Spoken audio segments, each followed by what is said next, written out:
I first came to FDR Park 3 years ago for running down the walls. Okay. I think it's always so amazing when I feel like different interests I have can converge, and that's what running down the walls represents to me. My interest as an activist, as an educator, and as an athlete. So I feel like it pours into every part of my spirit and soul to be here. Actually, last year's Running Down the Walls was where I first started talking to Mike Africa Jr. about writing a curriculum for the school district teaching the history of the MOVE bombing. And we're working on that right now. So just those moments of connection and convergence when we all come here to do something for ourselves, right? Because it feels good to be out here running, Right. but also for those who can't run. And they should always be first and foremost in any conversation we have about the event, that we are running because we want to put money on the books, but ultimately tear down the walls that are holding those who can't run with us. I mean, I think I said all of the reasons why running down the walls means a lot to me, but I am here today to continue to take a stand against political prisoners first and foremost. It's amazing to me when I travel to different countries, people who say to me, I didn't think there were political prisoners in the United States, that our country does this good job in the media of having a facade, that we are all about freedom and democracy, and people don't know that we are locking people up for political dissent. But also to tear down this dichotomy that there's such thing as a political prisoner and a criminal prisoner, right? I think all prisoners are political prisoners. I'm a prison abolitionist, and until they are all free, our country will always be culpable for holding political prisoners. I want to be honest with you and say that I haven't come to this park often enough to notice a ton of changes in the landscape.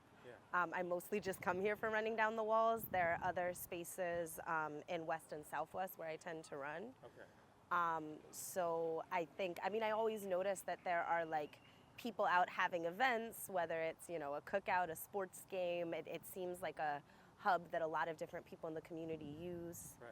I love the graffiti under the overpass that we go by when we're running. Yeah. But I'm sorry, I'm not here enough to It's all see good. other I mean, changes the or speak skate to park, that. the- Oh my goodness. I think the gentrification, or as I often call it, the pentrification, is real in West Philadelphia.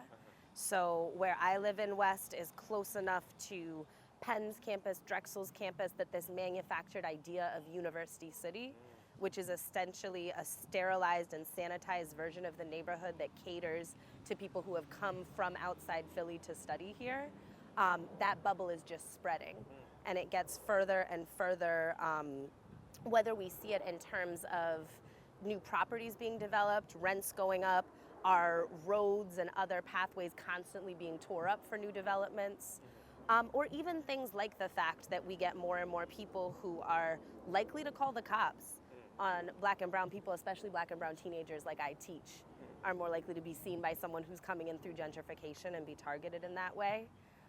Sometimes I'll walk my students to a park near us, and I have a couple kids who will like look up house prices on Zillow just to see how they go up every single time we walk Right. to the park and see what it's like there. Fine.